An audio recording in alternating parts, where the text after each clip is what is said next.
Hey guys, it's me. I know it's been a long time. Don't kill me. I had to take a little break from YouTube because things are getting a little overwhelming. But all that matters now is that I'm back and I'm ready to share a new project with you guys. So if you follow me over on Instagram, you know I haven't crocheted in months. And I posted on my Instagram story recently what should be my first project back now that I'm ready to get back into crocheting. Now, the options were a fishnet skirt, micro shorts, a cute crop top, and a poncho. To my surprise, you guys voted for a poncho, which is something that I've wanted to make for a very long time, especially since all over my For You page, all I'm seeing are these cute, adorable summer ponchos. So that's what we're going to be doing today. Typically, a poncho is either just a triangle in the front and a triangle in the back, or a rectangle in the front and a rectangle in the back.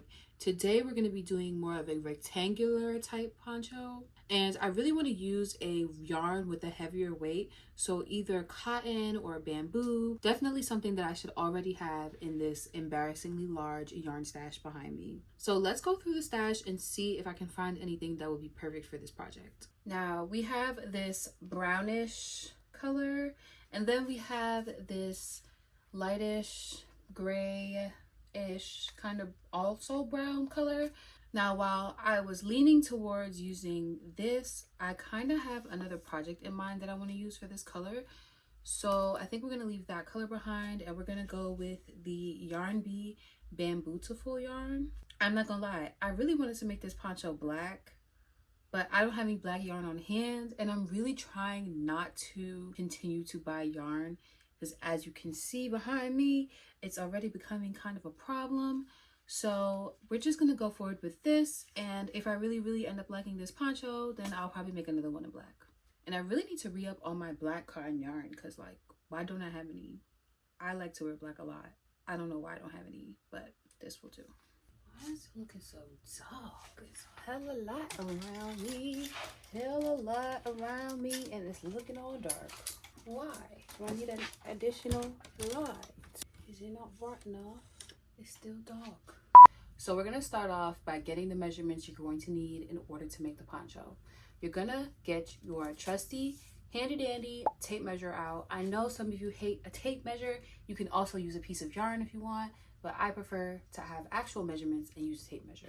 You're gonna start by measuring from one shoulder to the next, and then continue down all the way until you reach about mid-arm, which should be the crease where your elbow is, your elbow crease, I guess that's called. And for me, mine is about 27 inches. Next, you're gonna measure for the length of your poncho. And I think I want my poncho to stop right at my belly button. So once again, I'm gonna start at the shoulder and measure all the way down until I hit just about my belly button. And that is about 16 inches. Now, I might change my mind on how long I want this poncho later on down the line, but for now, those are the measurements I'm going to be following. Also, I don't know if I mentioned this, but this is not going to be a tutorial. This is very much going to be like a crochet with me, a make this with me. This is more like a guide, I guess, right? Okay. All right, so we're gonna start with our bamboo yarn, and I think I'm gonna use a size 4mm crochet hook because it was literally sitting right there. And I don't know, something in my spirit is telling me to use a 4. You can use whatever size crochet hook you want to use. Also, you can use whatever size yarn you want to use. That's what's good about this not being a pattern and being, I guess this can be considered made to measure. You'll be following your measurements and not necessarily following a gauge. So you can use whatever size hook and whatever size yarn you feel like it. Just make sure that everything comes up to your measurements. Does that make sense? I hope that makes sense because I don't know how to explain that any other way. So as I said before, I'm just going to make a regular chain, and I don't know how many chains it's gonna take to get to 27 inches, but we're just gonna figure that out together. Oh, I actually forgot to mention also what kind of stitch I want to use for this poncho. I'm going to use a mesh stitch, and I think with mesh stitches, you have to make sure that your chains are divisible by 4. So while yes, we're going to be crocheting to our measurement, you also want to make sure that the number of chains is divisible by 4, I think. 4 sounds right. I will put it on the screen if 4 is not right, but I think 4 is right.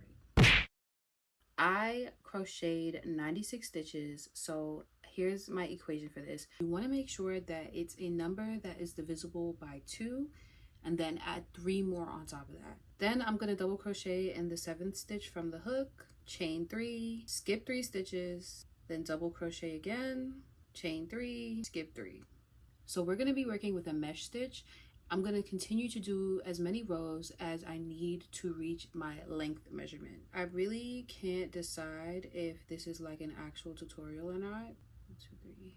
Because I feel like I just keep going back and forth with like telling you guys what I'm doing, but also not trying to tell you too much because I really want you guys to go get the pattern. Also, speaking of my patterns have only been $1 lately. And a lot of people are like, why would you make your patterns so cheap? You're devaluing your work, etc., etc. Which may be true because there's so much work that goes into pattern making. And people really do not understand why patterns are priced the way they are. And it's because there's so much work that goes into it. But I do have to take in consideration that I make a lot of beginner-friendly patterns. And a lot of the time, beginners do not want to, and they may also not have the funds to get an expensive pattern. A lot of the beginners that buy my patterns are also minors and really young adults, and they don't really have the funds to, you know, shell out $10 to $15 per pattern. So my idea was to make my patterns $1 for the entire summer. And in doing so, I really was hoping that not only could I broaden my reach with my patterns and gain more customers, but also I really want my patterns to be accessible to the people I make them for, which are beginners. So if I know beginners may not have a lot to spend, or they may not want to take the risk to spend money on an expensive pattern, I do have to make my patterns cheaper. And that's just what it is. I literally just wanted everybody to be able to enjoy my patterns, whether you have a lot of money or whether you have a little bit of money. And when my patterns are only $1, you can buy more than one pattern. A lot of people have actually gotten every pattern on my website, which is about between like 60 to 70 patterns, because they don't have to spend a lot of money on them. They're all $1. Wow, I can't think. People make crocheting and talking look so easy, but it's actually not that easy for me. Like, I really have to like focus on what I'm doing so that I don't miss a stitch, so that I don't miscount. Like, it is actually pretty hard for me to generate a thought and look at the camera while trying to work on this project. So for the sake of not making this video a million minutes long and super yap heavy, unless you like it, unless you like the yap and you want me to do more yap, you can leave that in the comments if you want me to yap more. But for the sake of those that don't like the yap, I'm just gonna come back when I've made a little bit of progress on this poncho. Quick little tidbit before I go. When you get to your second row, you're gonna chain 6. After you finish your last stitch, you're gonna chain 6, turn your work, and then place that first double crochet in that first gap. If you already know how to do a mesh stitch, then ignore this. But if you really have no idea what a mesh stitch is, then this should kind of give you a guide of what to do. And if you're really confused, I will find a dedicated mesh stitch video just for you and put it down in the description. So if you don't know how to do a mesh stitch, the video tutorial will be in the description. Shout out to whoever's tutorial I use because I don't feel like doing one. I'm gonna go work on this yarn in my bed upstairs. I will come back maybe later on tonight or in the morning and show you guys how far I've gotten. Bye. I literally spent all night stress crocheting because I was watching the last Harry Potter movie and I never saw it as a kid because I was a huge Harry Potter fan, and somewhere in the back of my mind I thought if I never watched the last movie then the series was never gonna end. So of course I wait 14 years to watch the last movie, and without spoiling anything, I'm just gonna say that that movie had me scream crying, damn near running around my living room, and stress crocheting like crazy. So I actually ended up finishing both panels of the poncho, which are just 2 rectangles like we discussed. What I'm gonna do is sew down one side of the poncho. I'm gonna sew together the length of the poncho. So the side of the poncho that's gonna be going down, I'm gonna sew that. I'm gonna leave space for a head hole. So I'm gonna leave about a shoulder to shoulder measurement for the head hole. And then I'm gonna sew the remaining stitches at the top together. Does that make sense? So I'm sewing down this side right here. I'm leaving this much for a head hole, and then I'm sewing together this side right here. I hope that makes sense. So I'm gonna go get that done. But before I do that, I wanna show you guys that this is how much yarn I have left. This. So not only was I stress crocheting because Harry Potter was stressing me out, but I was also playing a game of Yarn Chicken. And if you're not familiar here, I'm always playing Yarn Chicken, which is actually my least favorite game in the world to play. But I am glad that I have some yarn left over so that I can do all the sewing. So yeah, I'm just gonna sew together my little poncho now. It's like every single time I'm about to start crocheting, I forget what I'm saying. And to attach the 2 pieces, I'm just going to use a slip stitch because I don't know, I just prefer slip stitches. I feel like slip stitches are super easy to do and they don't take long, and I don't have to pull out my sewing needle because I don't want to pull out my sewing needle. So yeah, just slip stitch the side, these panels. And I hate to break it to you guys, but this project is absolutely gonna need to be blocked. All right guys, this is what the poncho looks like currently. All I've done was sew her up. It's a little tight, but it's cute. And that's where the blocking is gonna come in. Now, it's completely optional.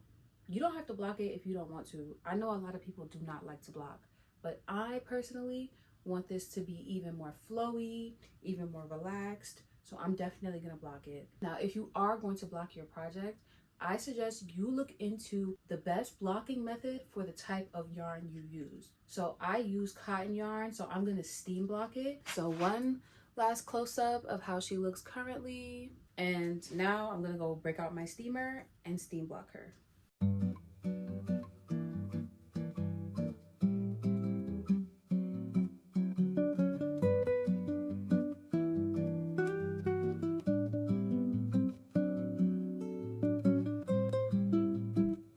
The poncho is done blocking and it's time to show y'all what she looks like.